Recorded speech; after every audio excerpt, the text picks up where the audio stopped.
Hey, it's Van Ondi, and you're listening to Best Week Ever. This is the podcast where we break down everything that made this week amazing. Big stories, small wins, and those unforgettable moments that made us go, whoa, what a week. Each week, I bring on some incredible guests to chat about what's happening, share their stories, and help us figure out who's absolutely crushing it. And, of course, who's having the worst week ever. Because let's be honest, we all love a little bit of drama. So if you're here for the buzz, the laughs, and maybe a little tea, you're in the right place. New episodes drop every Friday. Follow now, and let's make this your best week ever.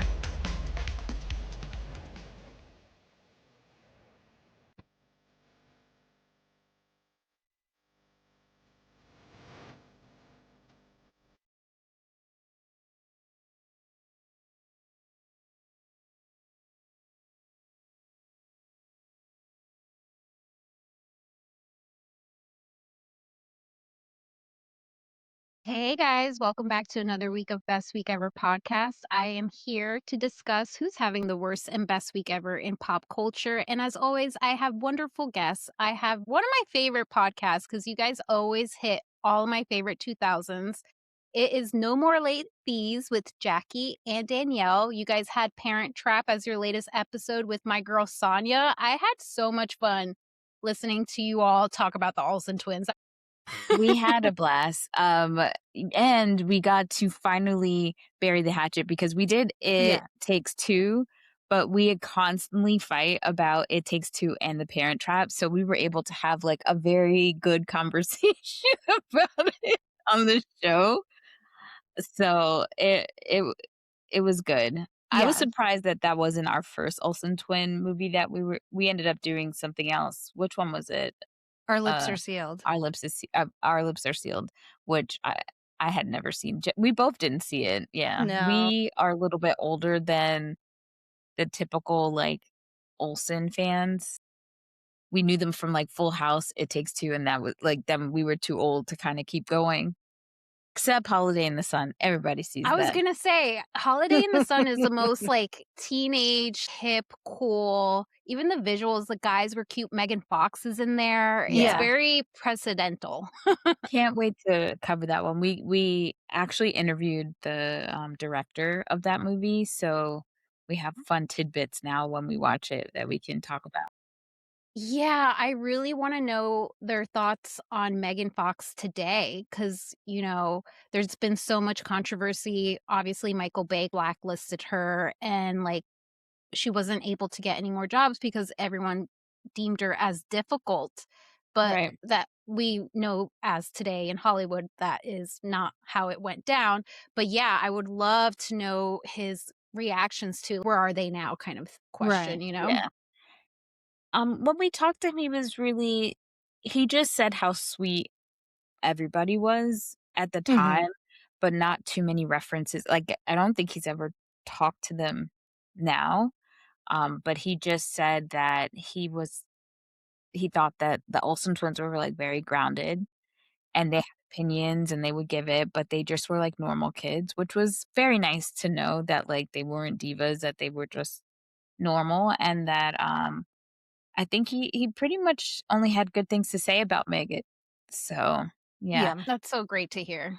I love that people are finding. I think we had posted a clip on TikTok a long time ago of Megan talking to Jimmy Kimmel on his show about being in Bad Boys 3, I think. And she was only 15 and was on the set, and they put her in a bikini under a waterfall. So she's like telling the story, and Jimmy Kimmel is just like laughing, and the audience is laughing.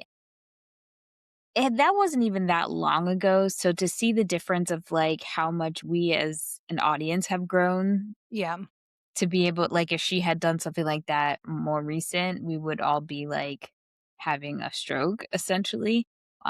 It is quite sad, God knows, and those are the stories that she feels comfortable being public about, Yeah. So And I want her to talk more about it like that. yeah. She's the one actress besides obviously Hilary Duff. I want them to write a memoir because that is like their pen to paper telling their truth and showing us what they had to endure Yeah. being sexualized on TV all the time when they were teenagers trying to be kids and learning lessons and whatnot. So I can't wait to hear that. That's so Yeah. Yeah. exciting. I love No More Late Fees. You guys Love give me you. so Thank much you. nostalgia. That's why I love you both so much. I have you here today to talk about pop culture. And as always, we talk about who's having the worst week ever. First, on our honorable mentions this week, I'm super excited because we are super aligned this week We with are. who our worst week ever honorable mention is. And guys, it is Chili from TLC, Rosanda Thomas. What are we doing here?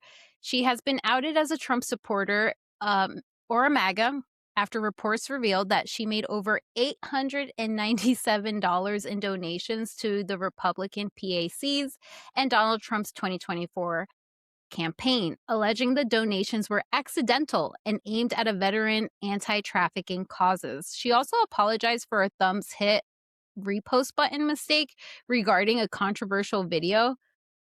Chili, you are not 70.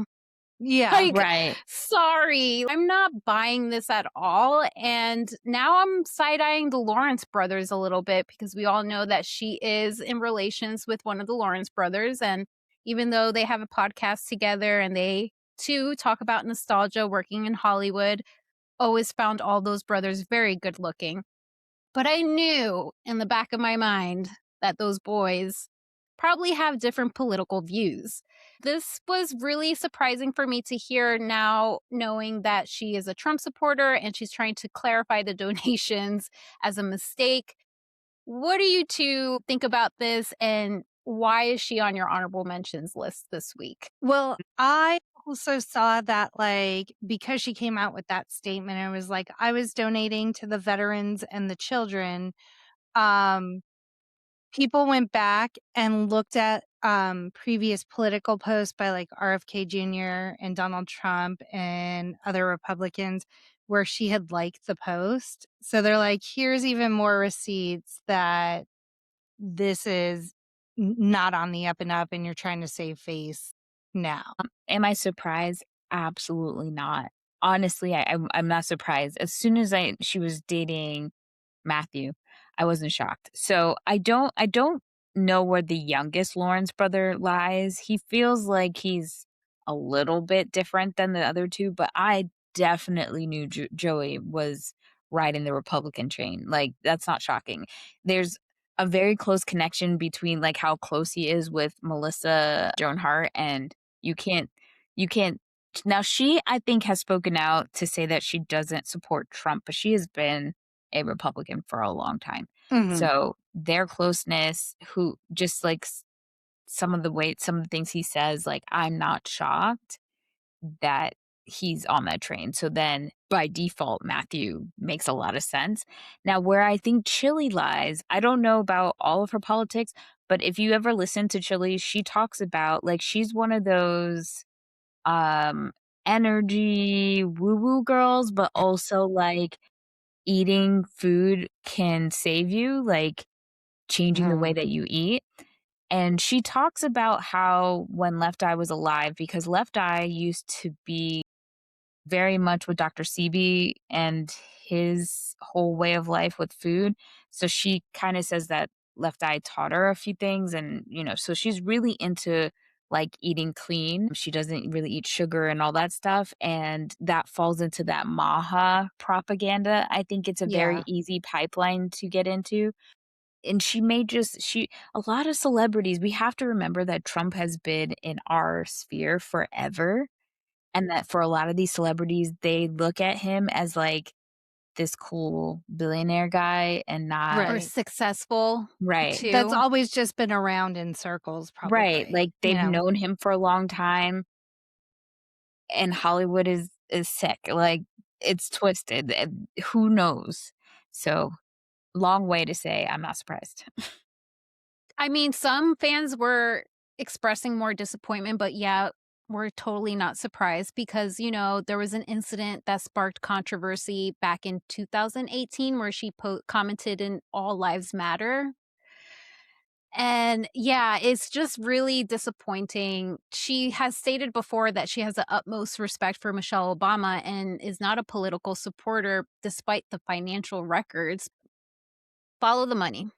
Yeah. Follow the money and you will see where the truth lies. And unfortunately for Chile, I think this was, I feel like we've been, kind of questionable about what her beliefs are. And this is just like a confirmation of where she stands today. Yeah.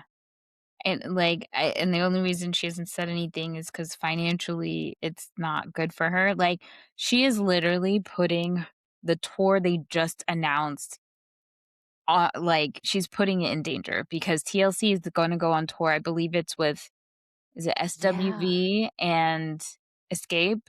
Because I think Escape and SWV have been touring together, but I think TLC is joining them, and this is, ruining it so much that, T-Boz had to come out and say, "Look, like, just because we're bandmates and we've known each other a long time doesn't mean that we align on our beliefs," and I'm sure T-Boz is not shocked, but in Yeah. the Black community, this is more people are being aired out, and I think we're gonna see more in just celebrities in general, so everyone buckle up.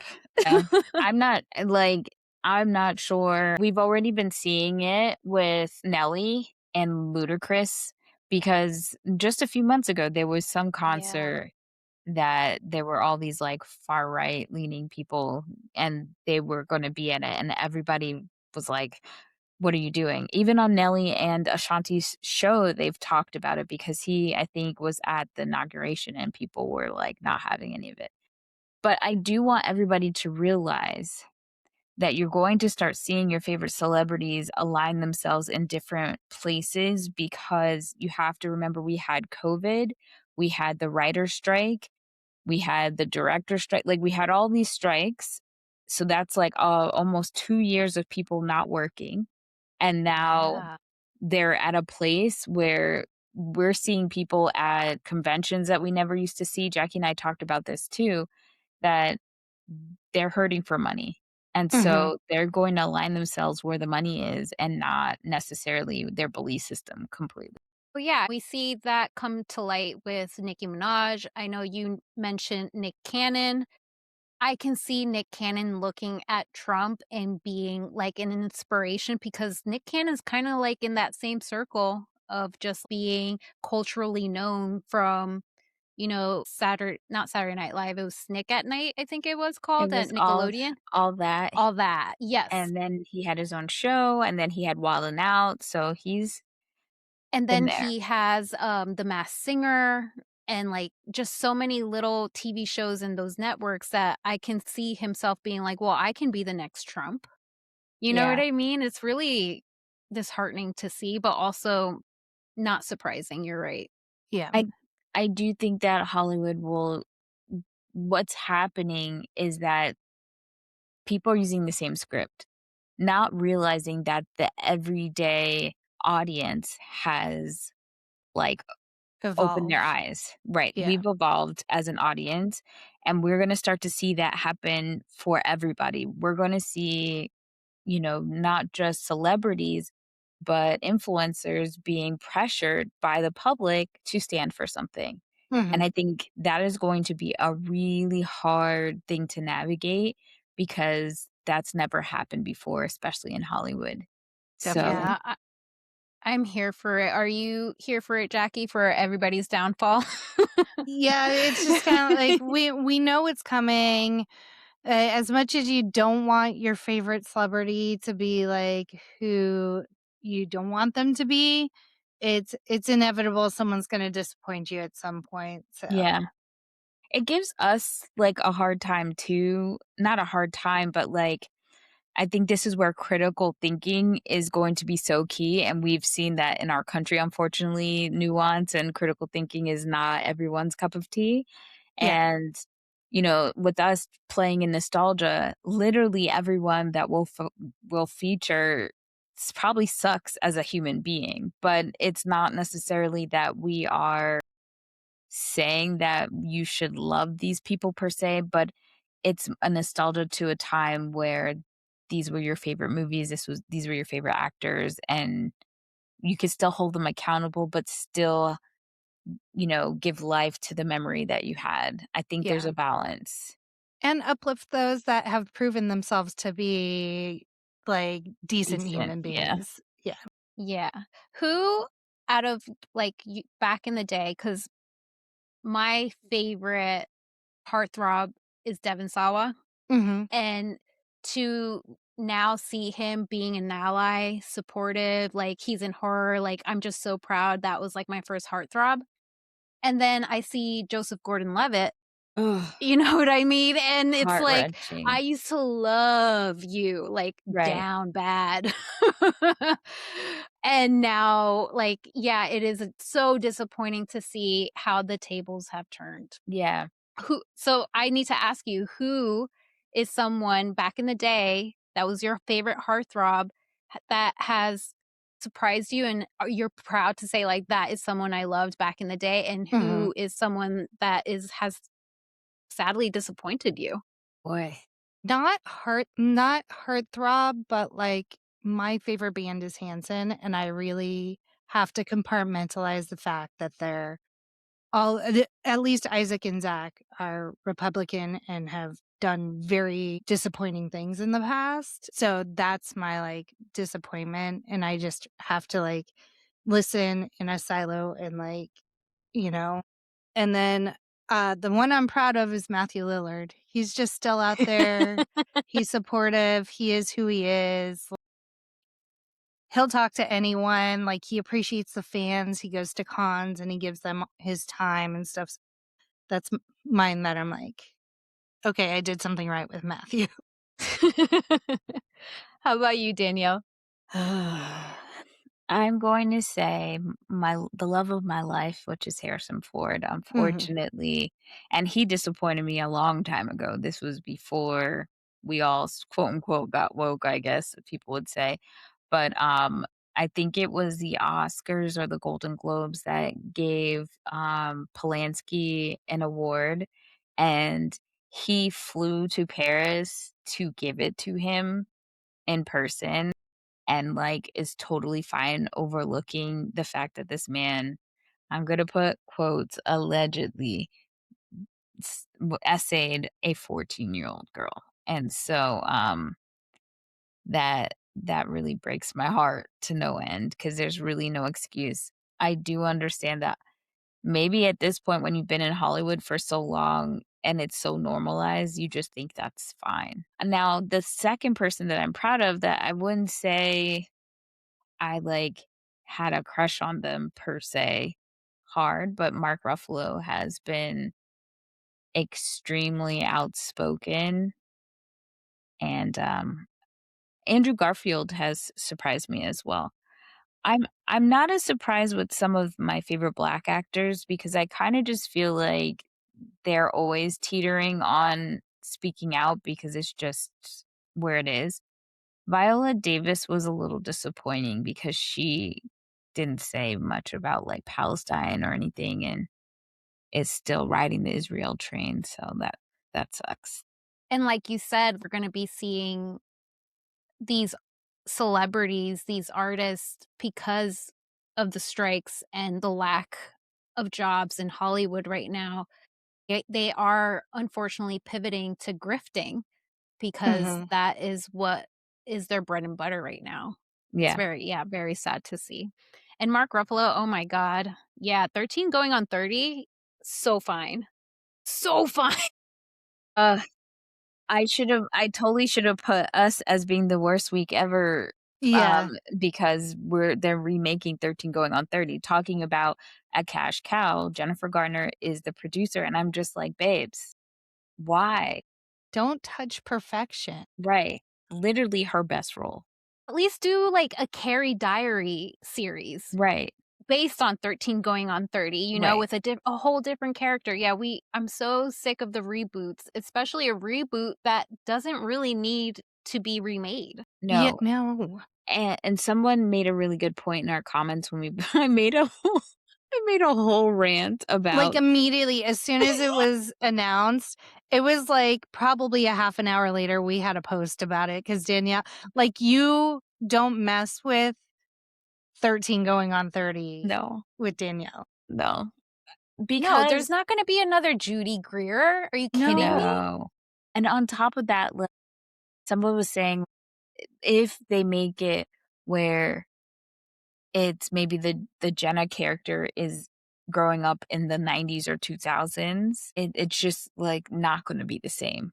You're not gonna have that 80s soundtrack, you're not going to have the essence, the coloring of the movie Mhm. in itself. Like, we have learned that we're losing color, not in just movies, but everywhere. If you look at our McDonald's or all the rest the, like, fast food places, we're losing color. It's scientifically they're talking about it, and I'm like, "There's no way. You can't serve anything with that movie." I'm so mad.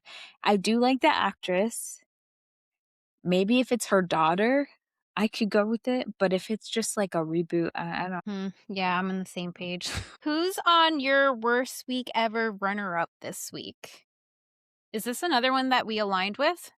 Yes, you and I did. So I had Chapel Roan and you Okay. had the soccer player. Yeah. Um, which I didn't know who he was, but he's been playing professionally for 16 years. He's 34 now. He's originally from Brazil. He played for English and Brazilian teams, Italian teams until 2025, and he returned to his homeland. His name is George Frello, but they know him as Giorgino. Giorgino, I think that's how it's said. Last weekend, he posted an Instagram story for 5 million followers, first in English and then Portuguese, and about an encounter between his wife and stepdaughter. A man he alleged was Chapel Roan's bodyguard. Now, the reason why I have this guy as my worst week runner up is because I did a little digging and I will put this on the show notes. Tracy Egan Morrissey did a great job on this article about knowing why these celebrities this might be a smear campaign. I don't know yet. Mhm. But this man, you would think that if Giorgino takes exception to pop stars with overzealous security, then surely he would be downright disgusted with a colleague who's been charged with, trigger warning, rape. But that's not the case. I don't have enough time to dig into the myriad sexual assault allegations against sports players. But Thomas Party, Giorgino's teammate from 2020 to 2025, was charged with 5 counts of rape and 1 count of sexual assault relating to alleged incidents involving 3 women between 2021 and 2022. Giorgino never posted a story about that. In fact, he still follows Partey. So why is Giorgino even giving a play-by-play on a game he didn't see? Like, this story is actually from his wife and his stepdaughter. He's just getting a hearsay of what happened. After Right, learning about the incident, even the mayor of Rio de Janeiro, many hundreds of miles away from Sao Paulo, tweeted that Chappell was banned from performing there, even though she was not scheduled to do so. I'm only mentioning him here because I can't get over the fact that he did this on his second day in office. Chappell Roan posted a story to nearly 7 million Instagram followers where she says she did not see this experience happen and she kind of like put blame on the security guard. She says that that's not usually her security guard. And I'm going to let Jackie take it from here on why you think Chappell is having the worst week runner up. Well, I just think she's had a couple of stories recently come out where she just hasn't been as kind to people, and like I absolutely get what she's trying to do with like the paparazzi and photographers that are just very overzealous and just screaming horrible things essentially to get a reaction out of her and how she like reacts to them.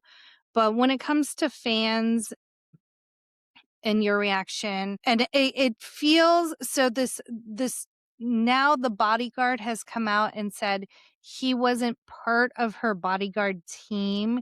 He just saw this. So the story was the little girl saw there was Chapel Roan and smiled at her. Chapel maintained she never even saw the child, and then the bodyguard came over, started giving the mother and daughter a hard time. And then the bodyguard came out today and said, yeah, I wasn't working for Chapel. I took it upon myself. I'm like, that feels like you were paid to say that. Like, Right. Yeah. I'll I give you that. I saw that too and I was like, yeah, that's just trying to save from more smear on Chapel's right. side. like to meet in the middle. Like Hmm. in my background of like marketing and PR, you have to like read through. I didn't see the article you talked about, but I did see somebody on Instagram do a whole video of like that we need to pay attention and remember that Chapel called out the entire music industry and their predatory ways Hmm. with how they pay their people and nobody should be starving or be sick and not be able to have health care because these record companies don't want to pay people properly. So we can't turn a blind eye that she called them out and that there's not going Right. to be some sort of repercussions. They're trying to prove because remember also Chapel has gone way outside of scope, right? She had a record deal, lost a record deal and did a lot of homegrown a rise to fame essentially. Right. And she has a really rabid base. And I think the music industry wouldn't be far fetched to believe that they are using PR to smear her. Hmm. At the same time, can I say Midwestern Princess is maybe a little bit she may be a little bit of a brat in some ways, who knows? I wouldn't be shocked. I wouldn't be There surprised, there but are videos of her, like, on stage, like, her little skirt got caught, like, it was supposed to be a tearaway, and so, like, the stagehand is, like, trying to get it off of her, and she, like, rips it out of his hand and, like, stomps away and rips it off and stuff. right. So there are some videos of her, like, kind of having a little bit of diva behavior, so I agree, I think 2 things can be true at once where, like, she could be sabotaged from within inside the music industry, but also it seems like she does not react appropriately Right. sometimes. But I but and also we have to, like, on top of all that, put the Mhm. layer of for women in the industry, there's so many added pressures and things that we in society will put on women that Mhm. we don't talk about Harry Styles having an attitude. If he did some of the same things as she did, I don't think we would Shia even LaBeouf. yeah. Well, Shy is different because he's just a crazy Yeah, I person, know. but he's been able to go as long as he has because he's a Mhm. guy. Mhm. And where a girl, if you just even have a bad day, you're labeled a certain thing. So I just think there's a lot of things brewing in that, and it's unfortunate in general.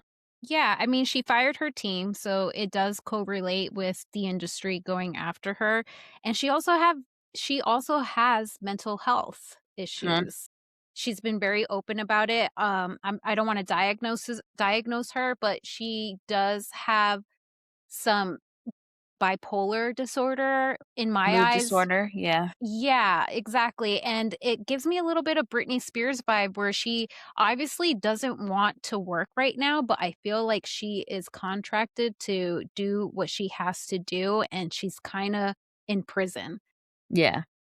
you know? And so the soccer player had his wife, Catherine Harding, posted a 6 fucking minute video, Jeez. describing how, she met Chapel, and she kept on saying Chappelle, like Dave Chappelle, so I don't think she really did know who Chappell Roan is, but she goes on to say how much of a big fan she is. If she's such a big fan, then You would know you how to would get say her her name name. right. Yeah. Yeah. Yeah. So, why am I mentioning Catherine? Catherine began dating Jude Law back in 2014. She also was in The Voice UK in 2020. She comes off very, like, wants to be in the spotlight, and it's gonna be a no for me, dog, because back in 2024 got wound up in the British tabloids after she began harassing a makeup artist she believed was having an affair with Georgina, even showing up to a woman's house late at night to confront her. It was caught on Ring cameras, which was obtained by The Sun, and she takes issue with the bodyguard establishing boundaries. But anyway, I found this to be pretty credible on, maybe there is some sort of smear campaign with Chapel. You know, I find it very calculated that it is Brazil. I don't Mhm. know if you know about Brazilian fans, but their fandom is very, and I wanna be very light here because I do love Brazil, my Portuguese family. The fandom can be very parasocial to the Mm. point that it's a little, the discourse reminds me of, like, Twitter. You Oh, know what I mean? yeah. And why not in Brazil first? Because that's a fandom that can really go after her. I feel like a lot I've seen divided people who are just like, she's going through it and she's stuck in this contract or whatever, and also, like, she's become a little bit of a diva and, you know, maybe she is having a hard time. I don't know. I am in the middle of it, but I do wanted to put that story out about the soccer player. It just really surprised me that this disgusting man had a problem with Chapel, but doesn't have a problem with his teammate raping women. Yeah. Mm. Ain't that always the case? No. Oh, man.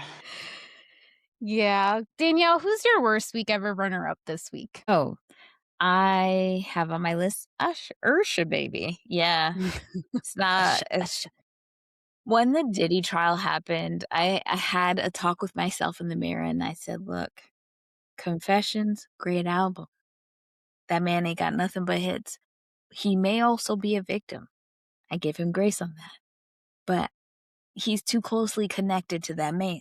And if we were ever questioning what his alliance was, he came out without anybody asking him. He did an interview and he said, "Yeah, I ain't got no problems with Diddy. Diddy never did anything to me." Every single one of us, at least, have seen Diddy in a towel Mhm. hurt Cassie in that elevator video. And that should be enough for That anyone. should be enough. That should be enough. And you know what's funny? Like, a lot of times the conversations we have in the Black community is that, like, we don't hold some of our people accountable, especially when their abuses are happening to Black women. And obviously, Diddy has harassed and hurt a lot of Black women.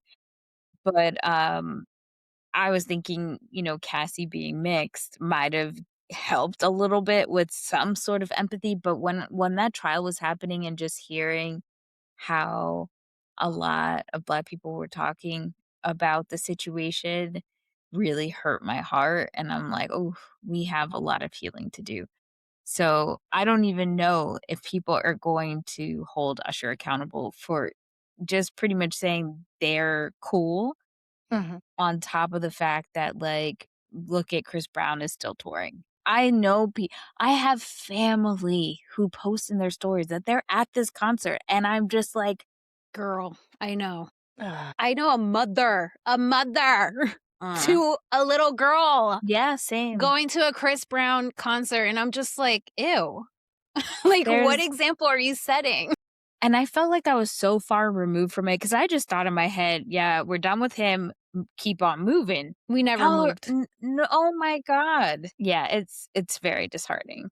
And Usher also got into like, there's a photo, and I didn't get to check and see if it was, AI or not. I don't think it was, but you see him and Justin Bieber head to head Mhm. looking like they're saying words, and you see Beyoncé in the background with, like, her mouth open, like, "What the hell?" This was at her and Jay-Z's Oscar party.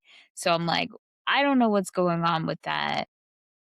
I don't know what's going on with Justin, but I do know that too many of my tinfoil ideas have become true because of these files and everything, and so I'm like, "Yo, Imma just go with it."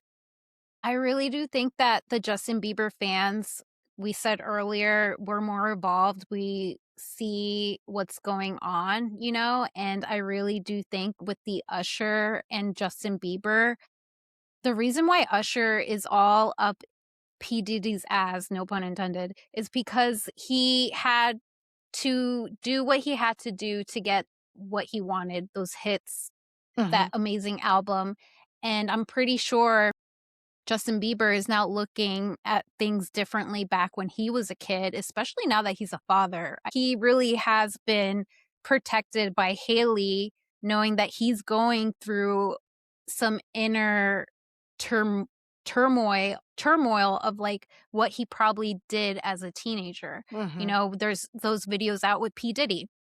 We all know that Usher was his mentor, you know, that connection right there. I'm pretty sure Justin Bieber is like, "I'm fucked up because of what I went through," and Yeah. Usher is probably looking at him like, "I went through that too, it's part of the fucking game, deal with it," you know? At And least in that picture, it really showed. I feel like you just described the generational gaps, like, I think we're elder millennials, and I feel like we can feel the same way about some Gen Xers, but mainly the baby boomers, and just there are a lot of people who think that because they suffered, that is just what you have to do, and Right. Yeah. s and then with our relationship with Gen Z, we're especially in the workforce, if you work with a Gen Zer, you're like, "Yo, this is a whole nother level of crazy," right?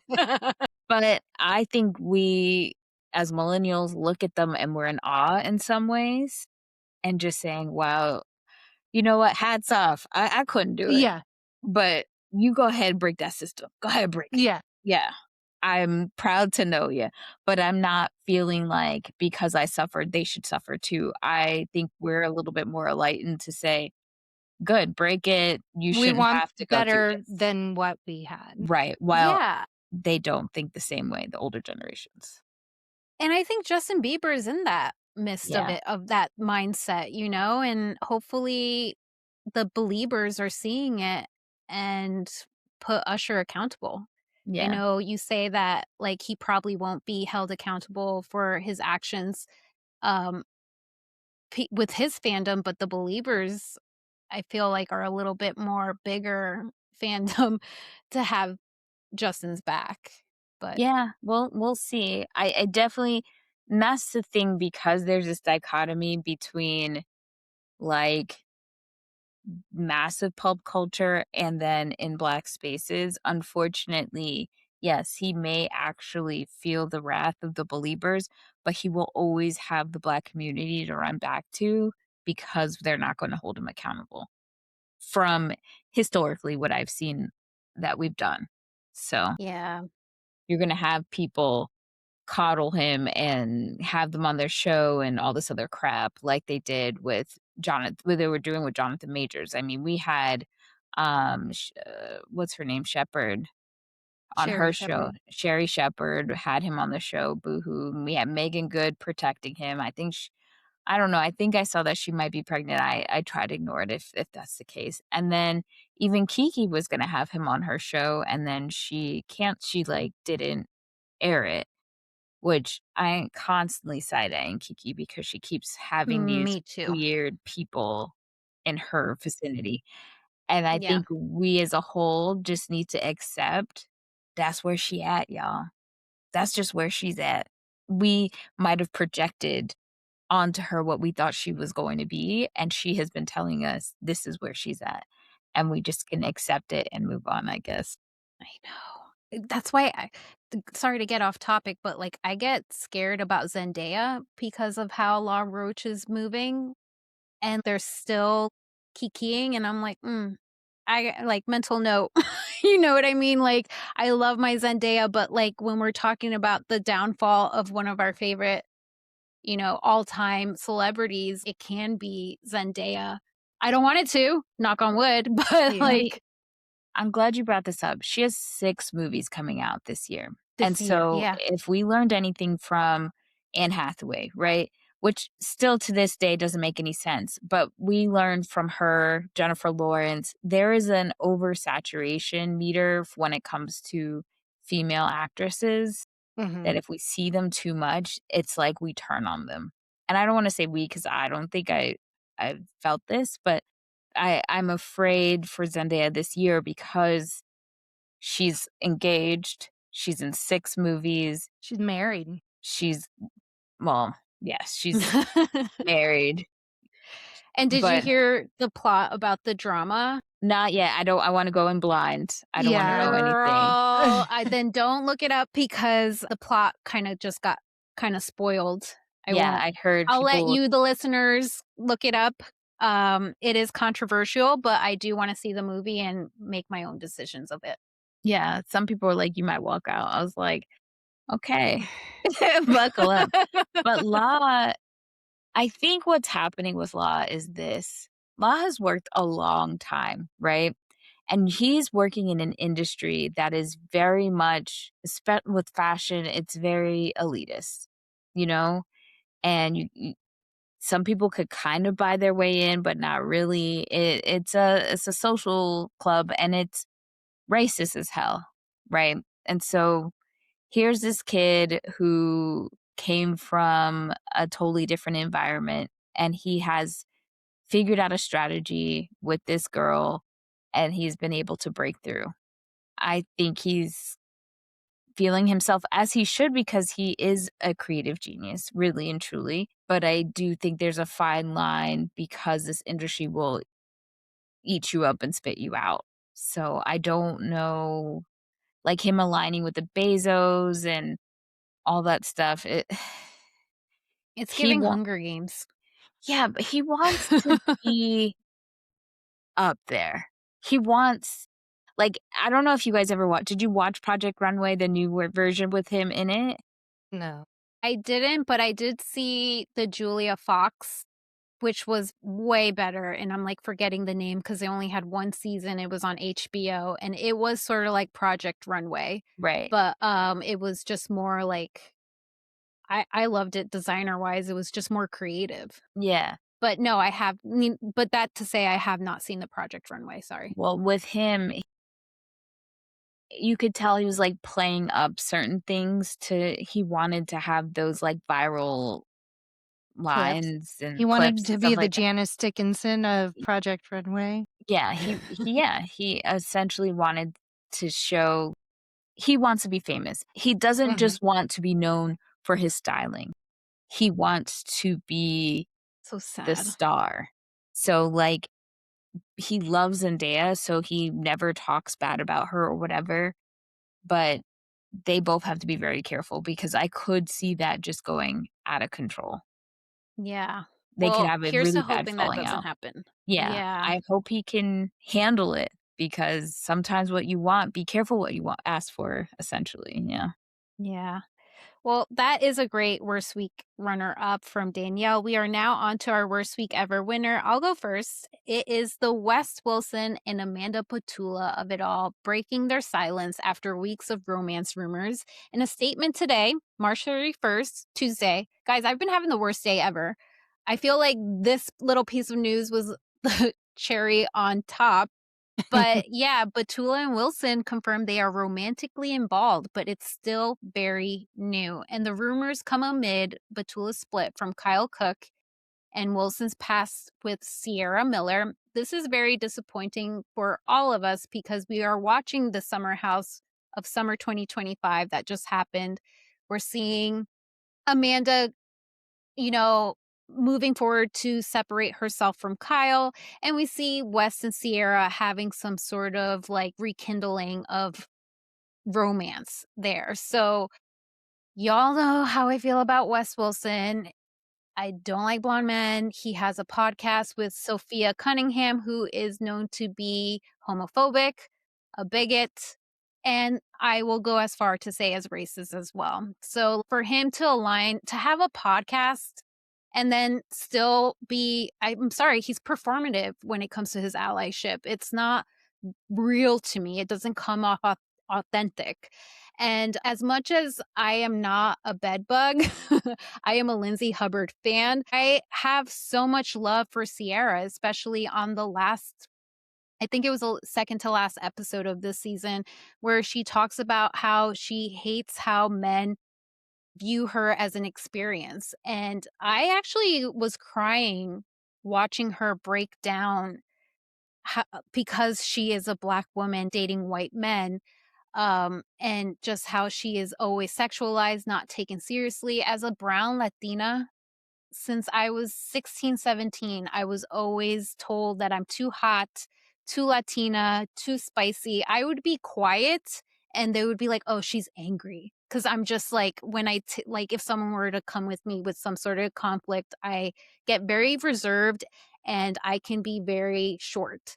And for some and I see it with Sierra where Wes is like, "Oh, she's so scary when she gets mad." And it's like, "No, like she's holding you accountable and you're just scared because you can't face the reality of what you're doing."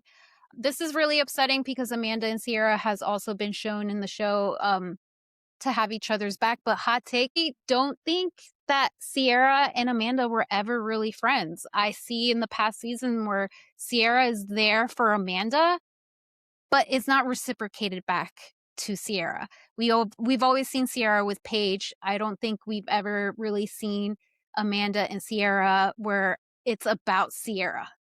If anything, if when the girls get together, like when Paige and her were at Old Navy, it was about like telling Amanda how great she is, you know? So I don't think their friendship was ever like really friends. If anything, they're coworkers Right. because she even said in a couple seasons back, I don't see Paige or Sierra in the off season. And it's like, you live in New York City. What do you mean you guys don't see each other when it's not summer house or filming? So Right. that right there, I always took as like a fake friendship. And I also want to give a big shout out to my new friend, the Spin Cycle on Instagram. She wrote a great piece about he'll date you, but he won't choose you. Wes Wilson, Travis Kelsey, and the Black Woman Placeholder. And it's very triggering to read. Like I said, as a brown woman who was hit on all the time, wanted to be made out with, but when it came to like a serious commitment, the white man never really wants that. They just want to experience like a hot black woman or a hot brown woman. And yeah, the way that Sierra has commented about you let a white man play you on national TV and just the blowout of how this happened is so disrespectful because it had to be known by internet sleuths to the point that when Kyle was on Watch What Happened Live and they asked him, "What do you think of these Wes and Amanda rumors?" He said that he doesn't really think it's real. He said, but if it was, he would have to be happy for Amanda. But the real person that we need to worry about is Sierra because that is a love triangle, a friendship. And I know a lot of people hate Kyle Cook. I'm sorry. He's a terrible, terrible husband. But that man has proven to shown true allyship, especially when it comes to Sierra in the summer house. He's always had Sierra's back, especially when she first came into the house when it was that pandemic season. I really want you guys to read this. It was a great piece and worst week for Amanda and um what's his name? Wes. Like and guys, I know you want another Scandival. I don't find this to be Scandival at all. This is just another deeper layer of betrayal because it's just so layered of how Sierra has been so vocal about how she feels and then for these two to come out and do this to her. I'm not surprised, guys. Amanda Petula's family's from South Jersey. We all know who voted for who in South Jersey. And I'm sorry, her dad's not cute. I know who he voted for. You can look that up too. It just gives vibes of she never really fucking cared. And that is my worst week ever for this week. I know you guys don't really watch Summer House, but would this Girl, it make was you like want to I watch was Summer watching a House? Korean drama without the captions, but I just kept nodding, girl. I was with you. I was with I you. watched half of one episode, so I kind of knew who you were talking about, but I would say to start this season and see if you like it. I kind of did that with Lindsay and the because I was not a first time viewer of Summer House.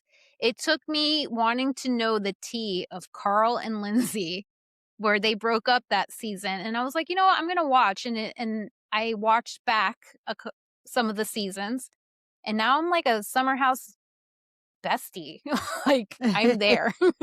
realize that I cannot consume reality TV Love Island is my exception, but it's toxic as fudge, and, I realized that watching reality TV is not really good for my psyche, mainly for the fact that Black women are treated horribly on these shows, especially the dating shows, and I'm, like, trying to be protective of what I let into my psyche at this point because, TV can tend to be a mirror to what's happening in politics and life, everyday life, so, yeah, I can't do it. Even some of the most yeah, it's just hurtful. Even some of those, like, shows that you would think that would even factor in, it factors in, so, I'm like, "I'm good. I'll Yeah. do my summers with Love Island and call it a day." Which is funny, guys. I did appear on Who the Fuck Knows with Emily Rose. I'll put that on the show notes. We talked about Summer House. So this season of Summer House is giving Love Island vibes. Wow. Where like before it used to be like about friends and friendship. And for some reason this summer, I feel like the guys especially are being pushed to like have some sort of like relationship with one of like some of the women in the house.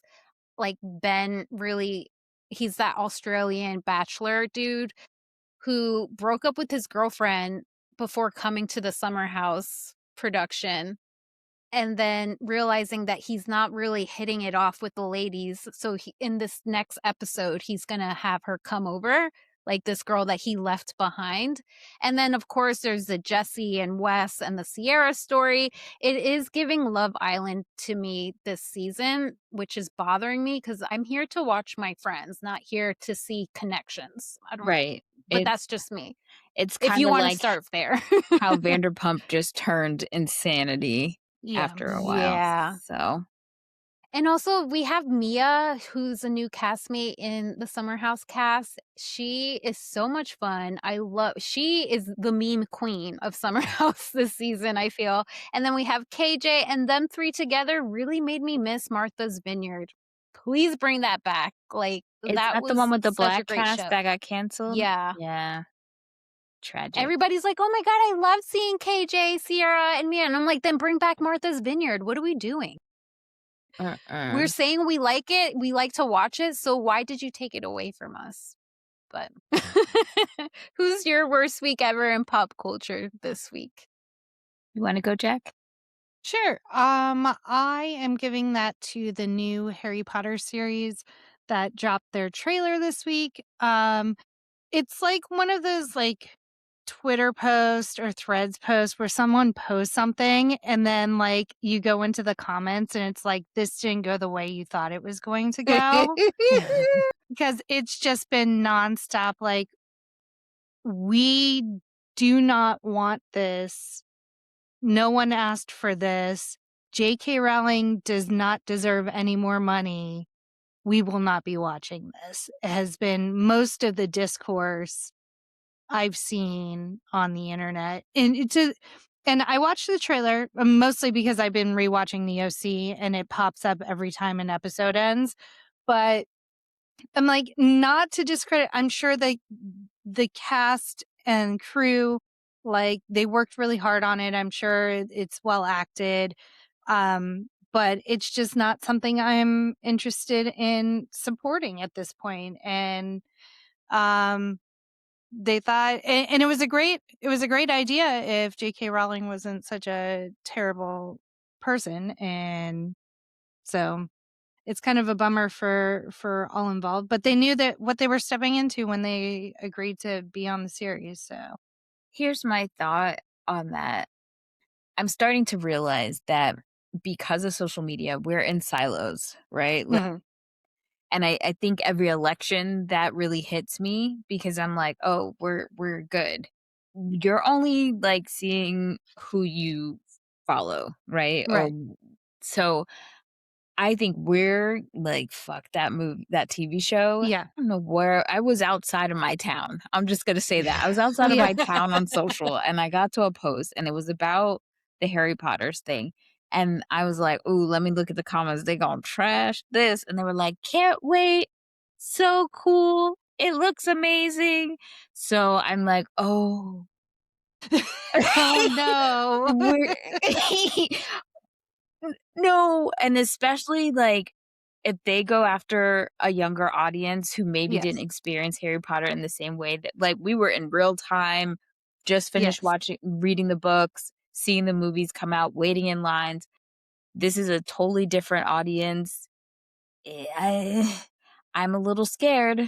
that it may not be as bad, and I think we just need to all keep having conversations about Yes. why we don't want this version, not because we don't love the material itself, but because this woman is transphobic as fuck and just a bigot in general. Like when we're going back and we're reflecting on the book and how she named some of the black characters, what she did some of the Asian character, like Uh, this bitch was never good. She the was Voldemort Gringotts herself. workers. Yeah, Yeah.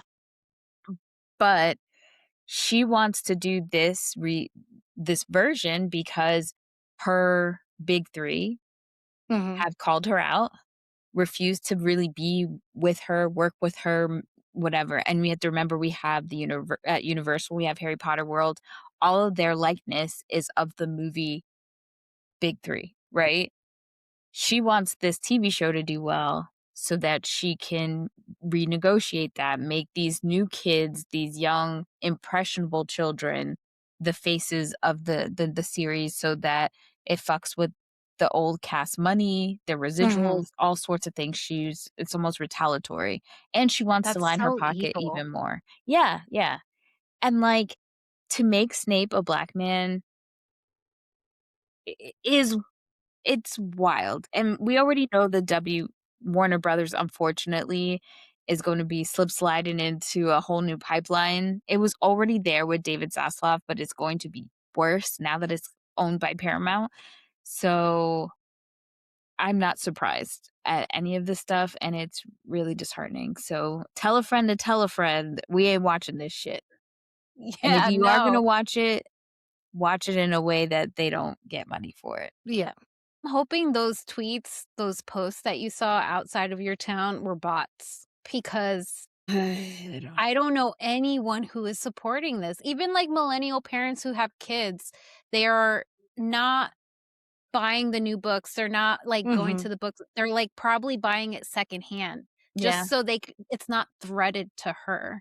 And I'm hoping us millennial parents and Gen Xers can teach our like Gen Alpha because that's who's gonna want to watch it, knows that like we're not supporting this. Now, if you happen to come on our page and we're pushing a Harry Potter movie or I don't know, a giveaway maybe, don't be mad at us. We're not giving money back to that lady. Yeah.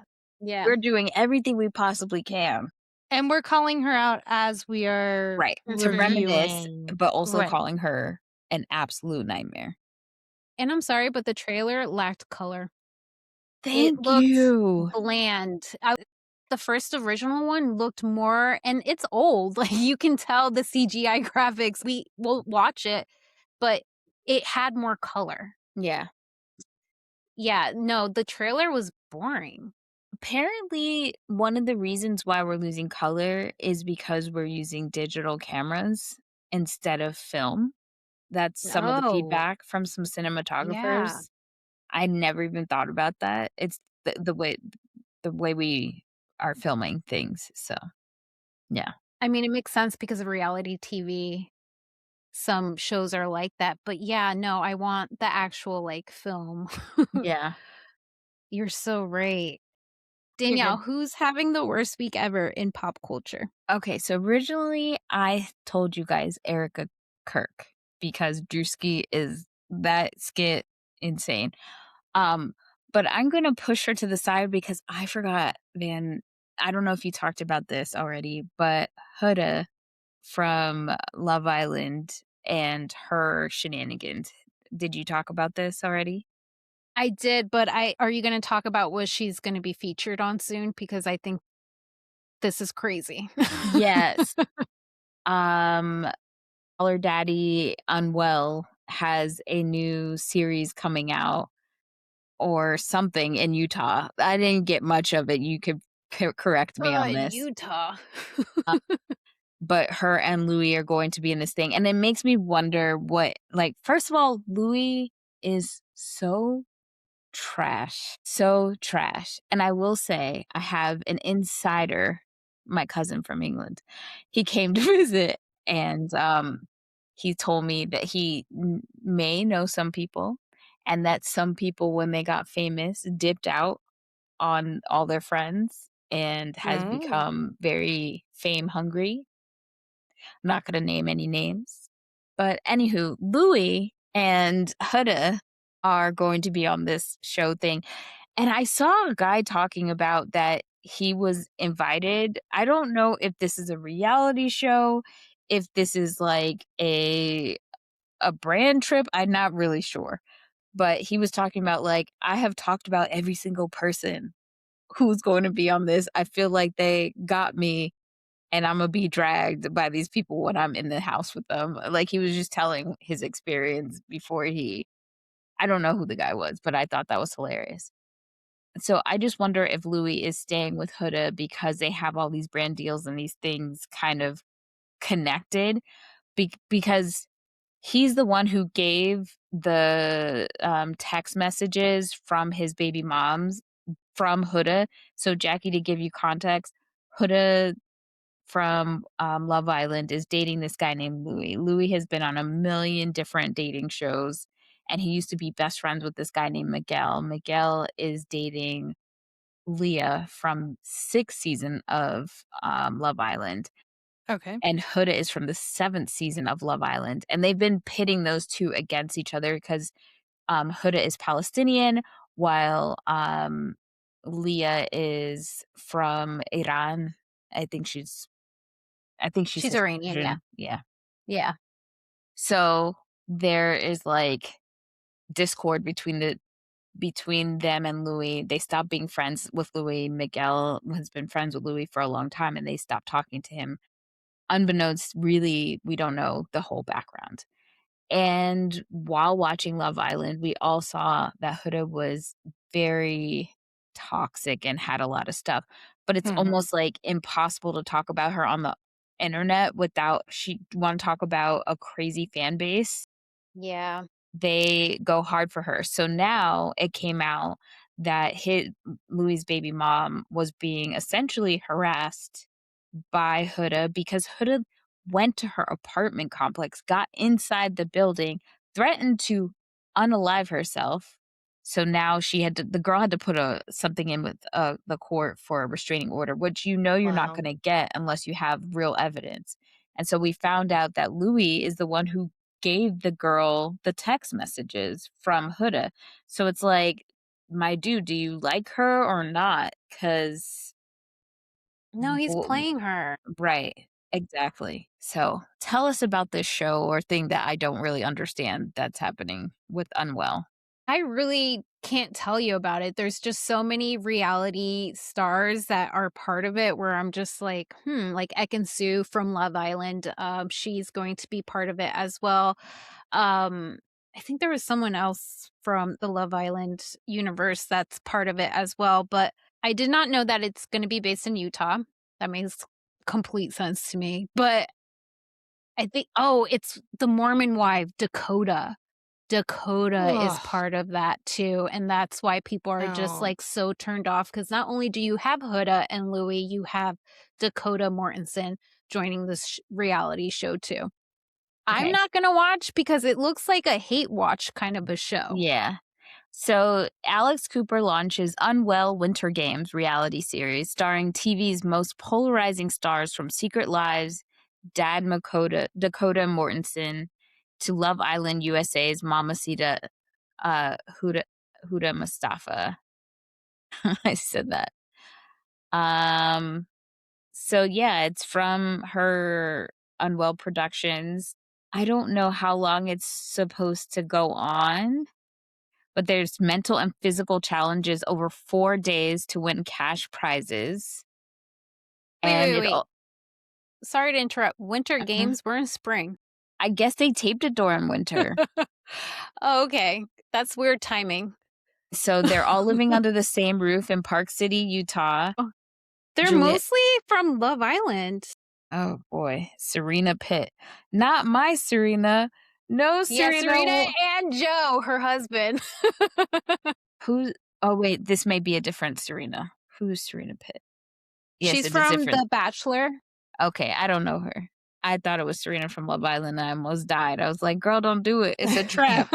It already happened though. They have like the two worst people from Secret Lives of Mormon Wives on here. And they have the worst people from Perfect Match and Love Island. So That's what I'm saying. It seems like a hate watch. It's like, hey, do you hate these people? yes. Like, Yeah, come shit, on every down and single one watch of it. them.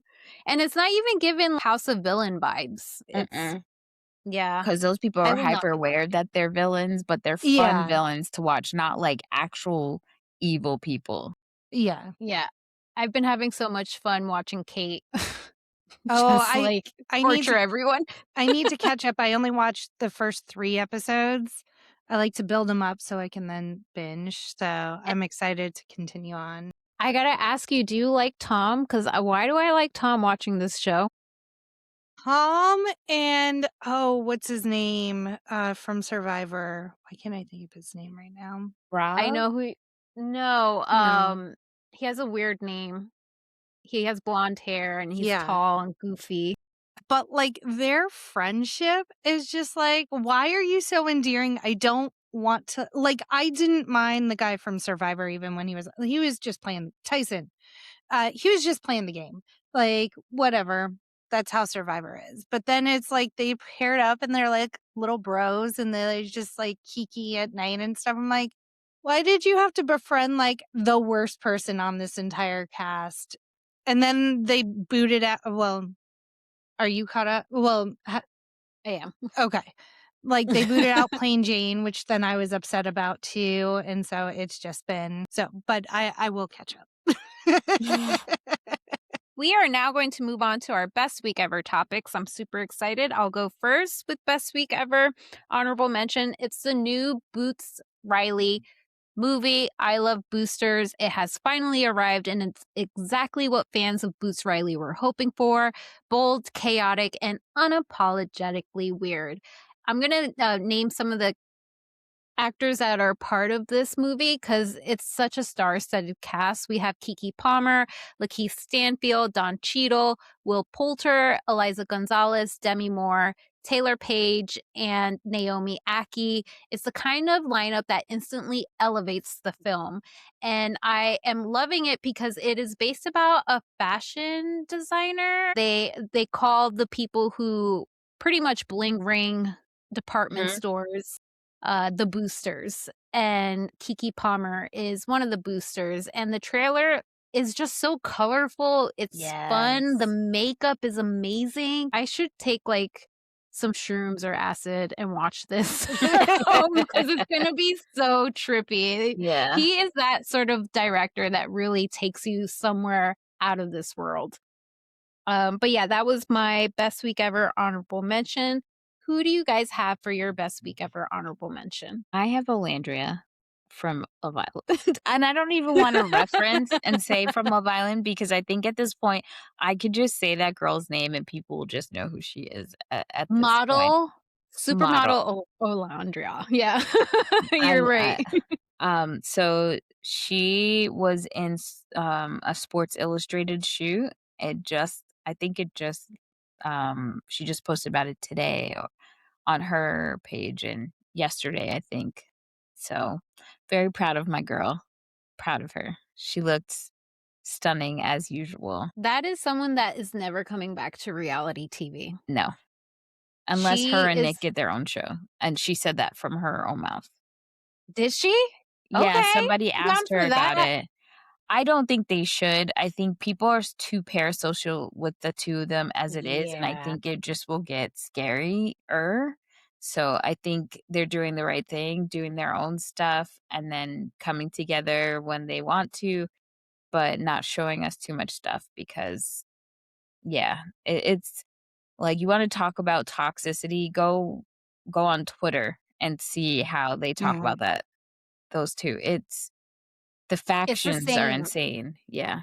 It's the same with Sierra Miller in Summer House. I had a friend that just, like, dipped her toe in Twitter and was like, "Yo, the discourse about Sierra is totally opposite from what I've been seeing, at least in my algorithm for, like, threads," you know? Yeah. It's Wild Wild West over there, so I love that. I'm looking at her photo right now, and it's just I am so fucking proud. yeah, like a proud mama. It's like, Yeah. I know, I feel like a That's my proud cousin. I'm like, "That's my baby. girl." so I was in Texas for my birthday. Jackie took me to see Beyonce. Best day ever. And, while I was there, I was like as soon as I landed from the airport, I'm like, "We gotta get to the house. Love Island's on." And it just so happened that the episode that came on when I was there was when Nick and Olandria had their kiss, in Soul Ties, and you can ask Jackie and her husband are just watching me kick my feet, giggle. I think I made a TikTok that night that I couldn't go to bed because I was so excited, and literally a day later, they broke but in the Yeah. end, they made it, but it was rough going there. That is such a great day. You got to see Beyoncé and Olandro get her winnings. Yes. It was wonderful, and I did a video on TikTok, like, early June talking about Nicklandria, right? When it was just, a fake ship in people's minds, or what do you call it? Not a fake Yeah, ship, when they did their a crack first ship. makeout in the game, I Yes, feel like that's when when he said, like, "I've been wanting to kiss those lips," talking yes. about Olandria, and I think that's when all of us, because I was one of those people low key, I was like, "I kinda wish Nick would go for Olandria when he was with Sierra." So Crack kismet. ship. I was As soon as I saw him kiss her that 2nd episode, and then it was actually what's the hostess name from Ariana Madix. Ariana. She was on, the after show, and she was talking about Nicolandria, and then I started going online, and so I made the content. There was a guy in my comments who was like, "Nick doesn't really like her, blah, blah, blah," and we were going back and forth in June. Tell me why a week or 2 ago, I went back in those comments and I said, "I'm back from the future," and turns out Danielle! I was right all along. You were a fucking ghost haunting this man. Just And he wrote back, he was, like, so petty and loving it down. He deserved it. I love that for you, Danielle. Thank you. Jackie, who's having the best week ever in your honorable mention this week? So I had 2. One was the Lautners, Taylor Squared announced that they were pregnant, so that's very exciting. I very much enjoyed their content, like, they just seem like a very sweet couple. They seem as down to earth as you can be for being a celebrity.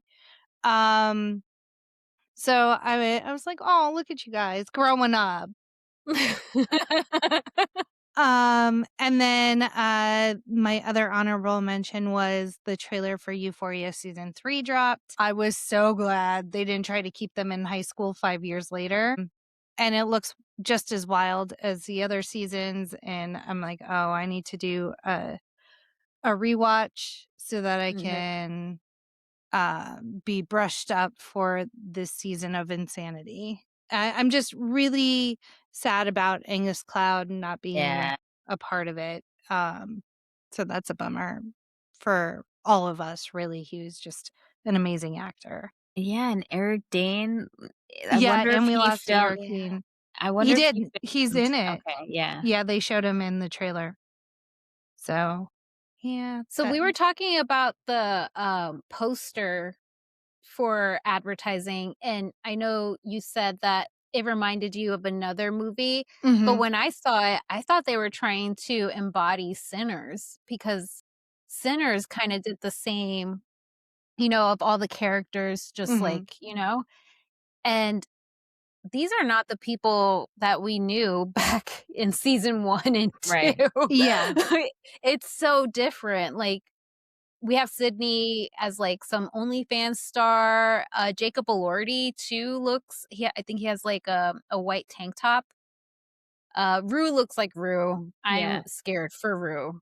Like, Yeah. Yeah. I'm gonna shit my pants. We're Yeah. always scared for Rude. This is like, honestly, I can't watch the show because it gives me so much anxiety. Like, the fact that Jackie Mhm. says she's going back to what I'm like, "Nah, I worry for these children's lives every time I watch it. I can't do it. I really can't." Let me tell you, like, I was late to the Euphoria train to begin with, but when I first watched, I was like, "Why did Zendaya not win all of the awards? Like, give her a Grammy, give her a Tony, give her an Oscar." Like, her portrayal of a teen with mental health issues that falls down the rabbit hole of self-medicating, it is just and that's really a testament that people can't even watch it because it hits so Yeah. close to home for some people. It hits just like I can't watch her do this to herself type thing. And like, it's just give her all the awards. Give Sydney none of the awards and give Zendaya all of the awards. Yes.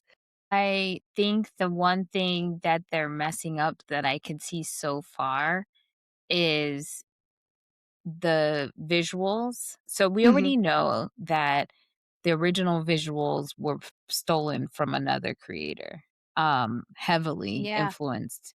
And then the music of Euphoria is because of a lot heavily influenced by Labyrinth, and they He just just went came out. yeah, Yeah. he just came out and said pretty much "F Euphoria," so I don't know what's happening on the back end. I know that Zendaya is probably so happy this shit is finally ending because Yeah.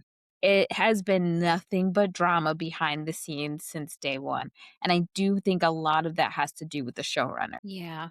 He's kind of 100%. icky. There's some things that have come out that I'm like, he's giving me Schwann vibes from, uh, One Tree Hill, like how he was with the show.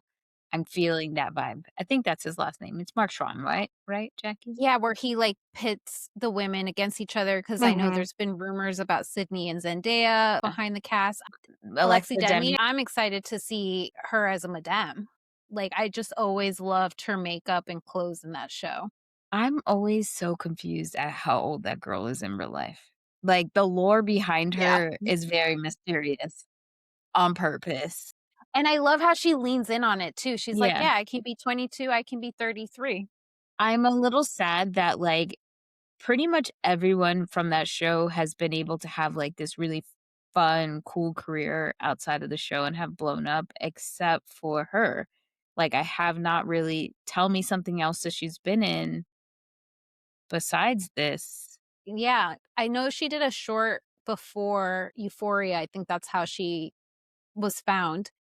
But besides, like, fashion-wise, I think she collabs with a lot of fashion designers, Yeah, and she's also come out and said that no one has really been calling her for yeah, gigs, yeah.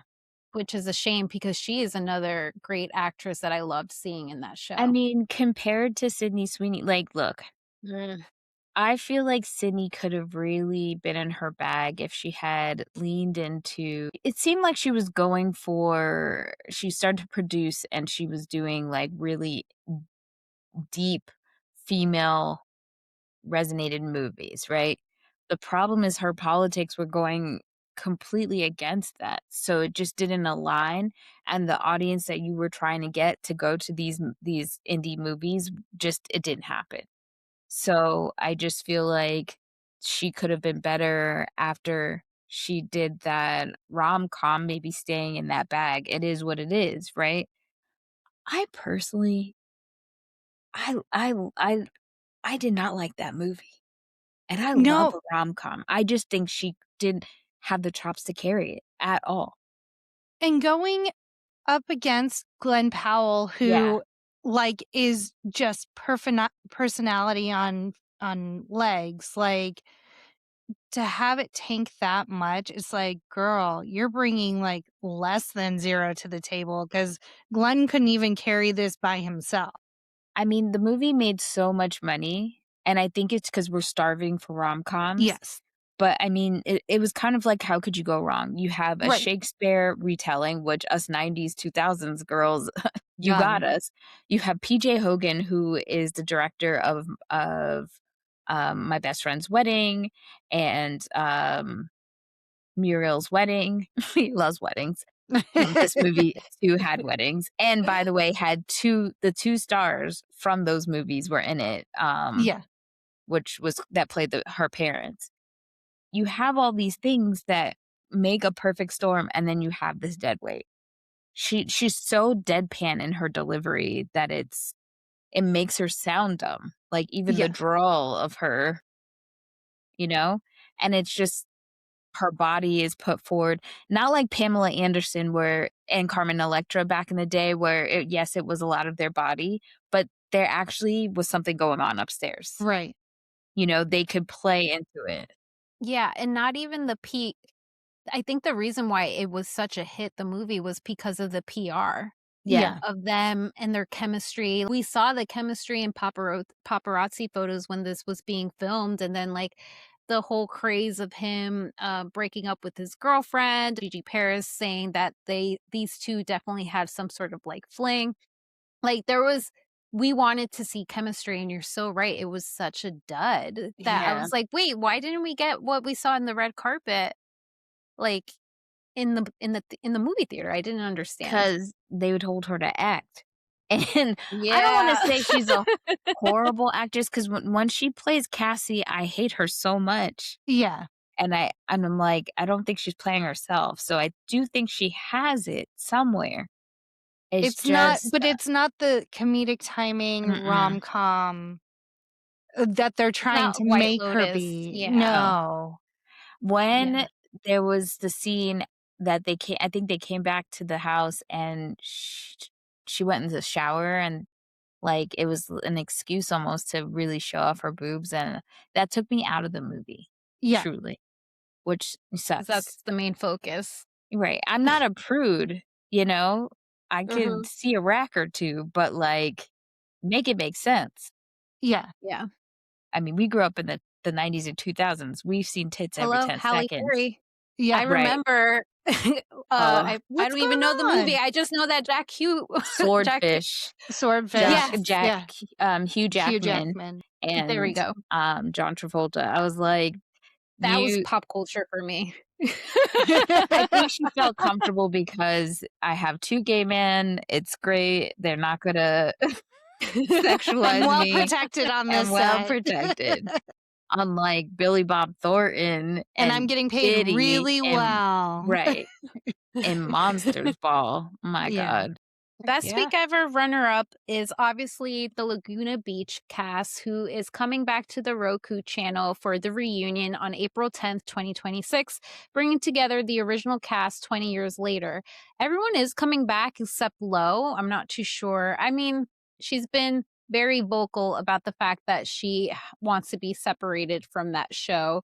But we will be having Lauren Conrad and Kristen Cavallari and Stephen Coletti, who have been promoting this reunion with TikToks galore, reels. I love these 2 together, especially just to, like, squash the rumors that these 2 are still not friends.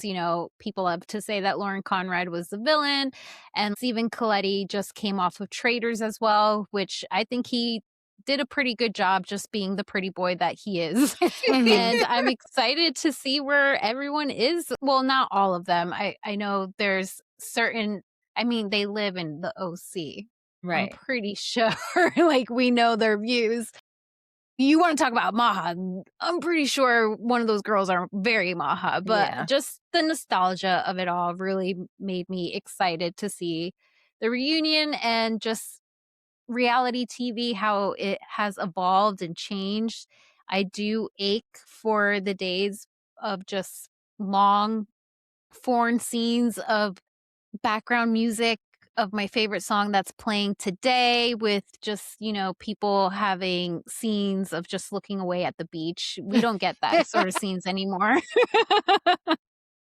Who do you have this week for best week ever runner up? I'm gonna start with Jackie. BTS, they just released their new album last week, I think.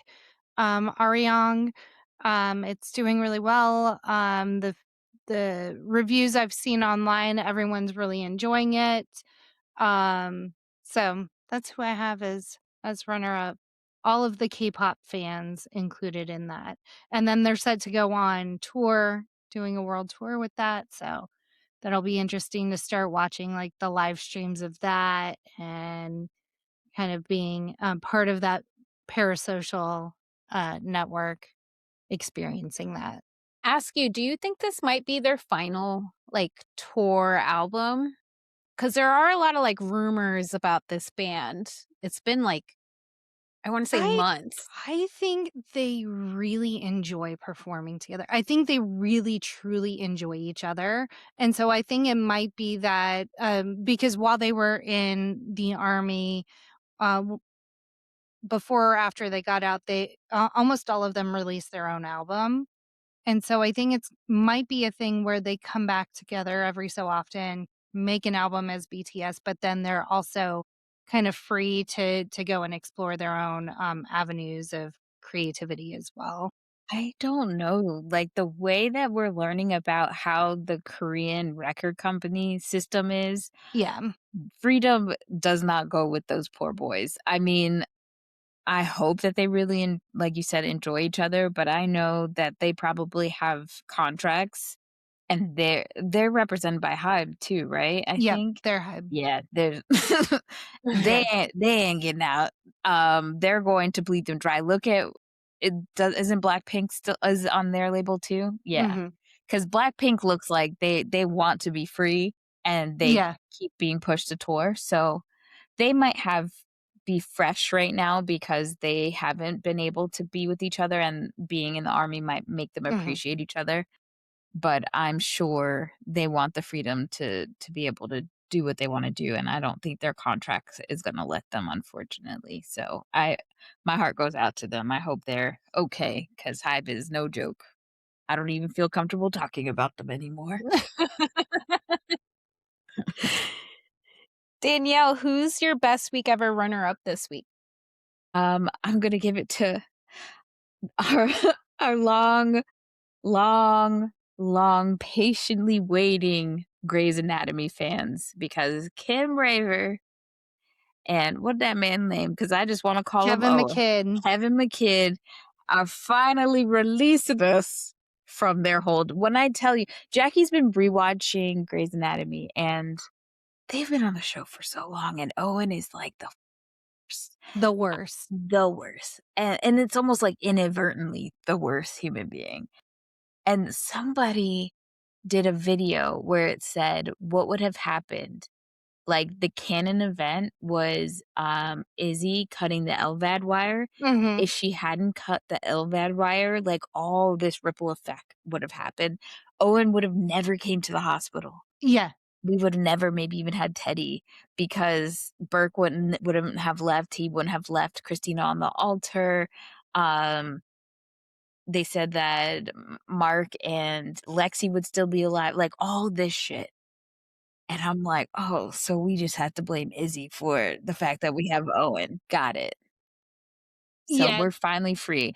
I'm not saying I hope Owen is killed, murdered.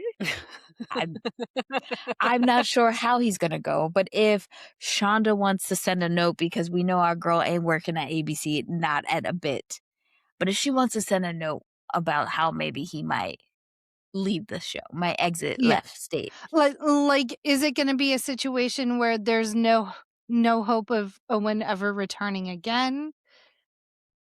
Not mad at it. Yeah. If they, let's say they took all the tragedies that he kinda had a role in, let him suffer all of them. A plane crash, being cheated on, Choking someone in the middle of the night. choking someone in the middle of the night. Yeah. Yes, all the things. Yeah. Somebody trying to force him to have a baby. Like, maybe like a junior-esque Arnold Schwarzenegger, like he does an experiment gone wrong, like all the things. Well, and as you're like, best week ever for Grey's Anatomy, I was like, man, 2 of the only, like, long-running cast members are leaving the show, like, that's not a good look, but, I mean, they are renewed for season 23, so Look, all we need is Chief and Bailey. I don't even care if that's Meredith true. is there. She ain't. No, she pops in from time to time, but Look, that's I'm about not it. mad at it. Get your check, Ellen Pompeo. Get your check as long as it keep and the show keeps going because it makes so much money for ABC. It And, truly like, does. I did do a rewatch, it took me 6 months to watch 22 20 21 and a half seasons because 22 wasn't finished. You deserve a medal. That For is real. wild. Every day my husband would walk in and be like, "I thought Owen was with Christina. Why is he with so and so?" I was like, "We don't ask questions. Like they move quick on this show. Like that's all you got to know." And I don't have time to explain to you 22 seasons of relationships. So just go with it. But I will say I was entertained the entire way through. Even the seasons where they, like, had to bring in the new kids because everyone Yeah. was leaving and stuff, like, still day to day crazy shit at the hospital happens, I'm here for it. Like So, are you all caught up? So, tell me what's going on with Scott Speedman because you know I love him. Him and Meredith are together, right? correct. Did he leave the show? Not no, Because they usually okay, Meredith did. Meredith moved to he moved with Meredith to Boston. but he's still in the show. Yeah, like, he still shows up but he also has a new show, so Right, I that's don't why know I'm what happens confused. in the second half of season 22 because I haven't watched the Gotcha. rest of the season to see, but, yeah, so far, they're still good, and he's on the show, and, like, Meredith is happy, which Meredith is never happy, so I'm just Never. happy. She unhappy bitch. Yeah. Van, do you watch Grey's Anatomy? I do not. I dropped off a long time ago, but I know who these characters are, and I do have my friends, Kendall and Hillary, hi. They still watch to this day, and honestly, having dinner with them can be so annoying because they will be So talking about Jackie and I Oh, just did shit, it, just sorry. this right now. but but I want these check-ins, like, they can go on for hours where I'm just like, "Okay." Yeah. Well, and that's why I did the rewatch because I fell off probably around season 9 initially. Like I was out of the gate Grays every Thursday night, you know? And then I kind of fell off and then it had been so long. I was like, we're starting season 22. Like I have a lot of catching up to do. And so then that's why I decided to do a rewatch. And like I said, was not mad at all at any of it. Like, yes, how many catastrophic events can one person go through? But we suspend belief when it comes to Meredith Grey. I love that. I should probably go back and watch. I mean, I love season 1, such a great soundtrack. So, best week ever winner for in pop culture for me is one of my 2 favorite divas just having a comeback. I'll start with Celine Dion, who announced a comeback with concerts in Paris. The music icon previously took a break from performing while battling a serious neurological condition called stiff person syndrome. I know, I think it was last year or 2 years ago, she did perform in the Olympics for Mhm. Paris, Yeah. and that was just so amazing. I know there's been, like, a lot of conspiracies whether she was, like, lip syncing or not. I wasn't one of those people, but I think she did amazingly well. Celine Dion has announced her grand return to stage with the series of concerts in Paris, and on March 30th, the music icon who took a break from performing publicly revealed that she is celebrating her 58th birthday by announcing that her comeback will kick this fall. And talk about nostalgia. She looks great. She looks happy, so healthy right now in the moment. And I've never been to Paris, but I'll go to see Celine on stage. Yeah. Uh, per I was gonna say, have we seen them kids? They must be grown by now, right? Yeah, They they're are. adult they're adult boys. Okay, Yeah, yeah. they're Yeah. out of the house, so that's probably why she's doing this comeback tour, Yeah. like, something to do.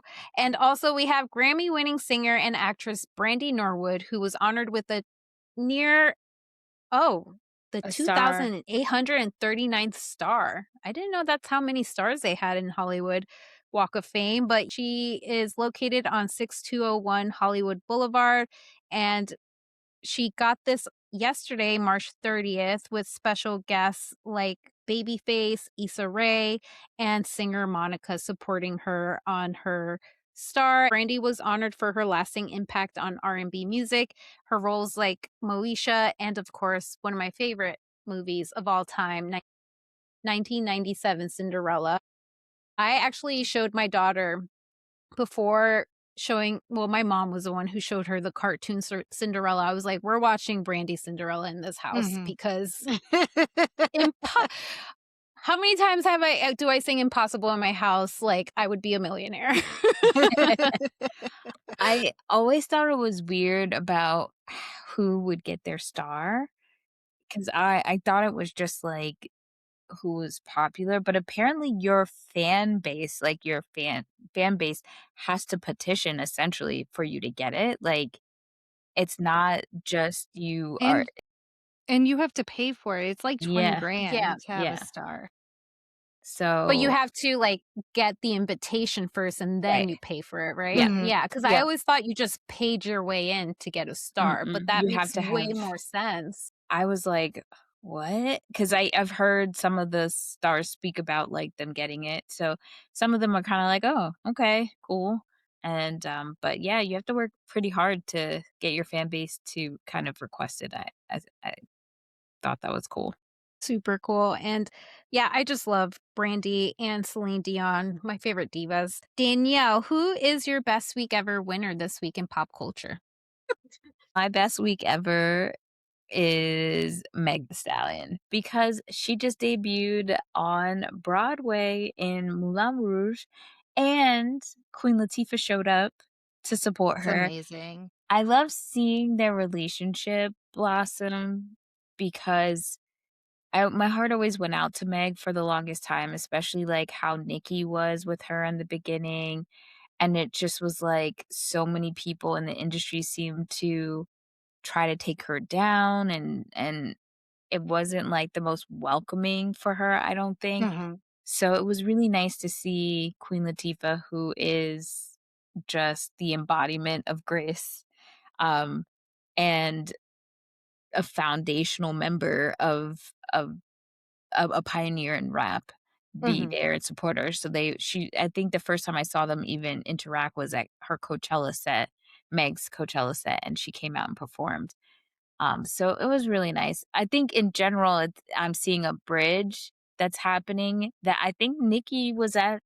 I think men were at the core of it, but, like, I just saw Cardi have Little Kim, and she dressed Little Kim, and she came out at her New York, um, concert tour, and I'm like, "Oh, finally," 'cause, like, Little Kim deserves her flowers, clearly. So I like that for the rap girlies. Great. Maybe it's just not just Meg Thee Stallion, but all the rap girlies. Best week ever, except Yes. Lotto, Yeah, because she's got some and drama little going on. a lot I almost had her as my best week last week because of the album drop and the pregnancy, and I was like, "Ugh, she is so fine." But then knowing all the the lore.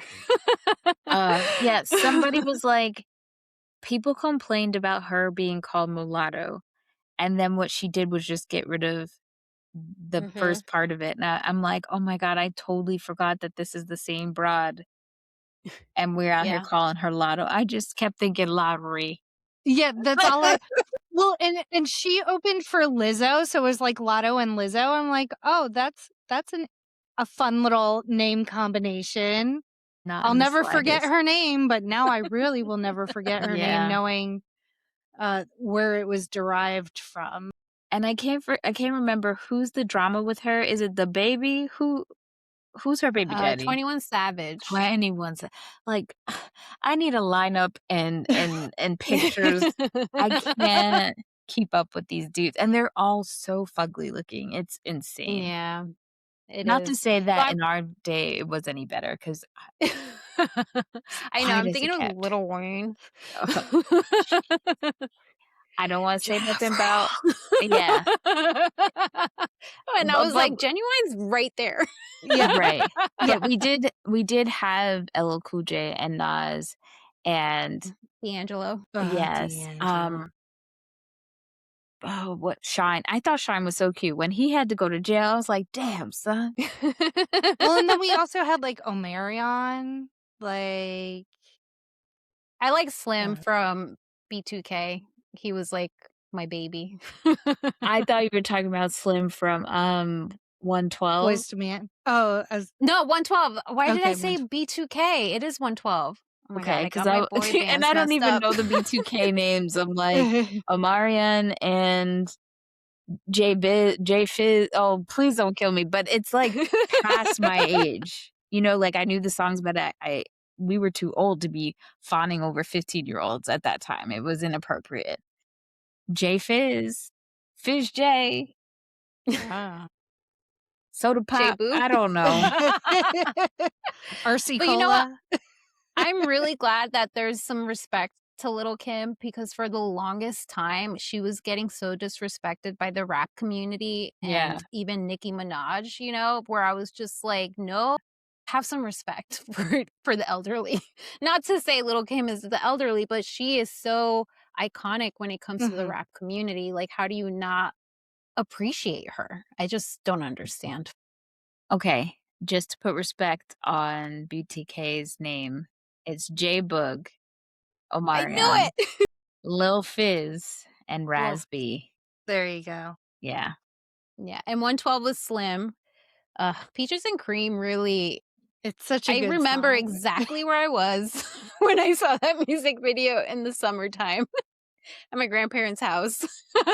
And the remixes, we don't get remixes in the same way That was anymore. such a good remix, yeah. Do you remember I think it was Mariah Carey, she was notorious for her remixes being totally new songs. I know, I think and then J.Lo started copying that. Mhm. Yeah, she did. Yeah. But, yeah, she is so famous for having, like, a little breakdown in the middle of her music video too.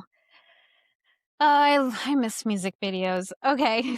Well, that's a great best week ever winner. I love that. How about you, Jackie? Who is your best week ever winner in pop culture this week? Okay, so I'm gonna preface this by saying I have never watched a show by the showrunner before, so I'm going in brand new, but The Madison, by Taylor Sheridan, my husband and I started watching it, and I was really drawn in by the 2 main characters played by Kurt Russell and Michelle Pfeiffer. I just love both of those actors, and it looked like an interesting premise, and I'm not spoiling anything, like, it is what is shown in the trailers, but essentially it's, Kurt Russell's character dies, he's been married to Pfeiffer's character for over 30 years, and it's about her grieving process. So she is very much she calls herself a city mouse, has always lived in Manhattan, a very lavish socialite life. And he owned this property in Wisconsin on the Madison River, and he would go out there and fly fish with his brother and had this cabin. And their entire marriage, he's like, come out to the land with me and experience it. And she's like, no, you don't have a bathroom inside. I'm not going type thing. Like, I'm not meant for that life. That's good for you. You go, you have your boys weekend, but I'm not going. And so, she has to go there because it, he's there when he passes. So, it's her and her 2 girls and her granddaughters all go and experience this property and the cabins. And then it's just about grief and working through like the legalities of someone dying and where to bury them and like all of that wrapped up with family dynamics and this person that was the love of her life and he had a journal so it's like read in Kurt Russell's voice and stuff it's just it's very well done, and, you will cry every single episode, as I'm I have done. excited. Yeah, it's really well done, really well acted, um, yeah, highly recommend. So I'm saying The Madison, it did premiere to, like, insane numbers. They've already shot season 2, so, season 1 is 6 episodes, and then I'm not quite sure when season 2 is gonna drop, but Michelle Pfeiffer is coming in hot this year. I know she's gonna be in Margot Got Money Problems. It's written by Ruthie Thorpe. I actually just finished reading the book, and she will be playing the mother of Elle Fanning in the story, and that series looks amazing too. So I'm really Mhm. glad that Michelle Pfeiffer, my One Fine Day favorite rom-com. Oh, one of my I've faves. always loved Michelle Pfeiffer. Yeah. Yeah. I love that, guys. I had so much fun talking pop culture with you. Now we're Yes, going me to too. continue on to our favorite song from the early 2000s. The last time, Danielle, that you were here, you had Crazy in Love by Beyonce. Also, this is Surprise. the first time that I have you guys here together. Yes. Yes. Usually we're separated. So, like, this is such a special episode because we're all together, guys. But now we are moving on to a new song. Danielle, you put down Like a Star by Corinne Bailey Rae. This song came Yes. out in 2006. I remember this album so vividly. Can you Same. please let me know, where were you when you first heard this song and why is it your favorite in that era? I don't know where I was when I first heard this song, but I remember just being upset. Like there was a group of British singers at this time that I was obsessed with. So like we had her, Amy Winehouse at this time, Lily Allen. Lily Allen, who I loved and now hate despise. Um, oh, Chasing Pavements with Adele. Adele. We had the Stars. We also had really British English bands come in the mainstream at that time too. Yeah, it was a very British time for sure. Yeah. I can't think of the other lady, and, Duffy. Her name was Duffy. Yes, Duffy, Duffy. yes. Yes. So it was, like, a really great time, but Corinne Bailey Rae, when she came out, had a little bit of a softer, different sound.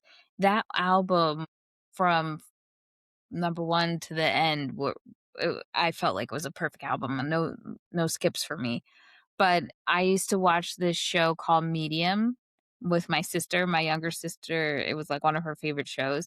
And they played that song during one of the episodes. Just the love story between the main character and her husband and her seeing all the ghosts and stuff just was so sweet. And that song just cemented it for me. So I already loved it, but that's what like is in my brain. Um, it's such a good song. And her album is the 25th anniversary, and so I've been seeing more clips of her lately celebrating the album and seeing children's choirs singing her songs and her tearing up, and so that's been really sweet to, like, watch her revisit that album. And she is gonna be on the Heavenly lineups. I don't know if you guys have heard of this festival where, they bring The Strokes, like, they had Vampire Weekend last year. They just Oh, bring okay. in all of your 2000s favorite and, like, Right. have a festival, and it's very millennial coded where it's it's meant for old people, so they, like, treat us well in that festival, you know what Yeah, I mean? And, I think she's one of the start lineups in that festival. Yeah, because that's yeah, it's nice. been 21 years. I saw her play at a bookshop Oh, in yes, New you're York right. City. It is I Yeah. said 25, but it is 2021. Yeah. Okay. Because it came what, 2006, 2005 it dropped? Mhm. Yeah. She is just so I mean, it doesn't do justice the photos because in person she is, like, Gorgeous, yeah. immaculate, yeah. And her story is crazy, like, her husband dying so young, so, like, one of her albums is just, like, her trying to rediscover love again after almost literally finding the love of your life, so, yeah, love her. I love that. And for you, Jackie, we have oh my god, I can't wait to talk about this, the Baz Luhrmann, "Everybody Please Wear Sunscreen." Why is this your favorite song, and where were you when you first heard this? So this came out in 1999, and it's actually taken from a column written by Mary Schmitz from the Chicago Tribune. And so he kind of just took the graduation speech that she wrote and set it to music. But because it came out in 99, Danielle and I graduated in 2000. So this kind of became our unofficial like graduation anthem as we like navigated senior year. And it's one of those things, it's like it sticks with you because it's so unique. But then I saw some like social media resurfacing, and it's like this hits different as an adult. Like, and it's just reaction videos of like people who are like fully developed now, re-listening to it, and it's like, oh my God, these are all the things like I would tell an 18-year-old now. Is just like, yes, there is wisdom with the your elders, and listen to them, and always wear sunscreen, but also like stop and smell the flowers, and like don't worry, like you're not as fat as you think you are. Like all the things that you're worried about at 18, and on upon reflection, it's like we have so much more to worry about now, that like, yeah, these are all things that like we really should take to heart and just like stop and reflect. So that's why I chose it this week. It's a life lesson that you do want to tell younger generation Yeah. what to do. Yeah. That's so great, Jackie. Thank you so Thank- much for bringing that No back. And you too, problem. Danielle, the whole Corinne Bailey. I was just like, this is why I love music. But I'm so glad we got to talk at all pop culture. Jackie, Danielle, can you please let my listeners know where they can find you and if you have anything cool to plug in? Well, yes, please check us out on social. We're at No More Late Fees on pretty much every platform. Instagram, TikTok is where we are meat and potatoes. We post the most content there, and YouTube. Please check us out on YouTube. And do we have anything to plug right now? Our latest episode is Grind, and to stay tuned because our next episode is a bonus episode where we are taking it back to Warp Tour. So you definitely want to check that out. I am not a Warp Tour goer, but Jackie definitely was. I was too. Um, so And we it's, brought in reinforcements. yes, My one of my best friends. she had to be very careful I because she was did. close to saying best friend. And I was Yeah. like, I'm right here. He is definitely my oldest friend, along with his sister.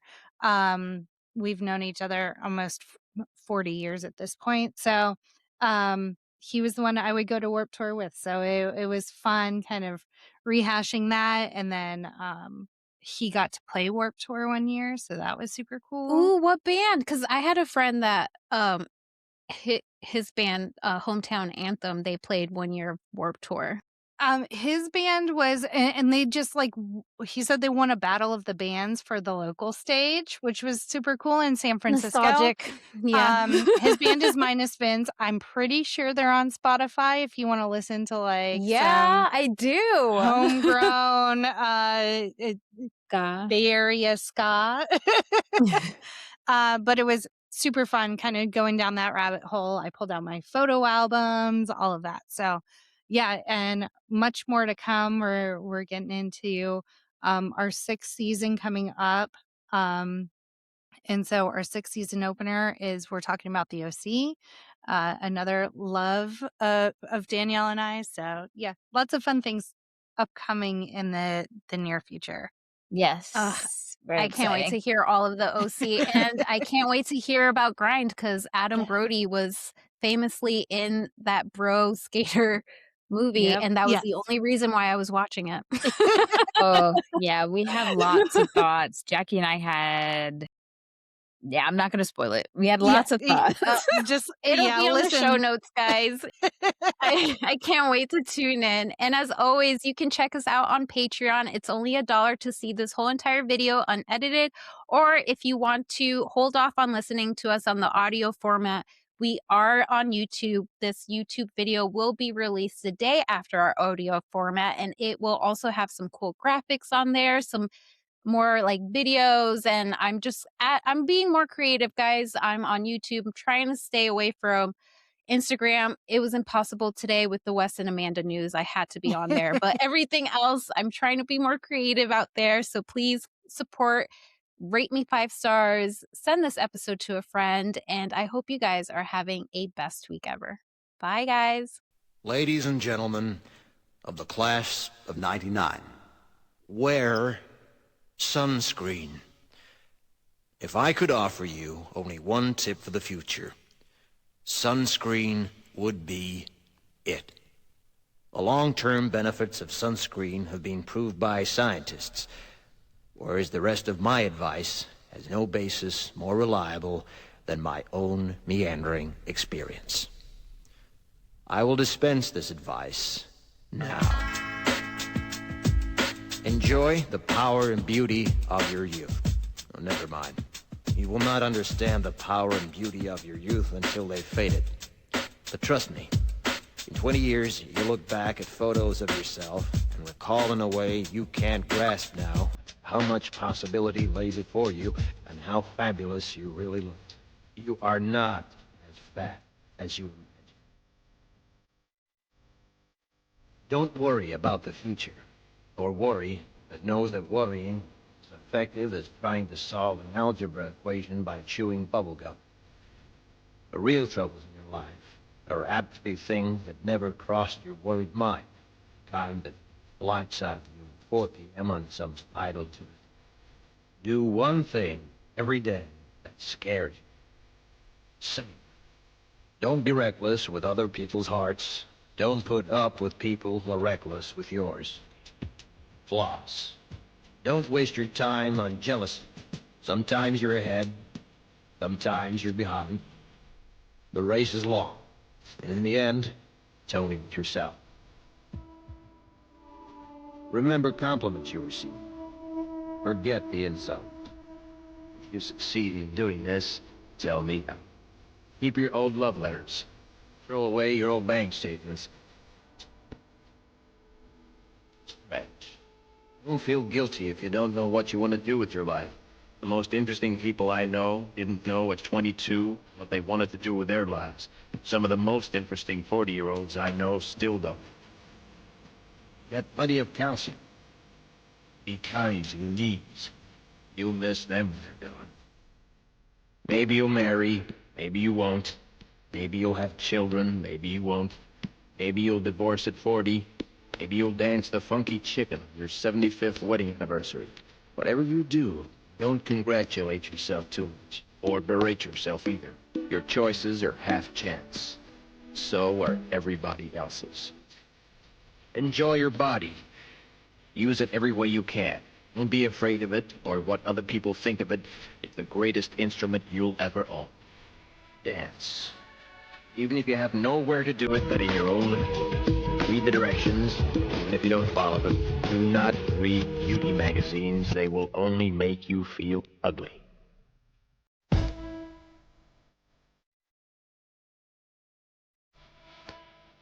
Get to know your merits. You never know when will be gone for good.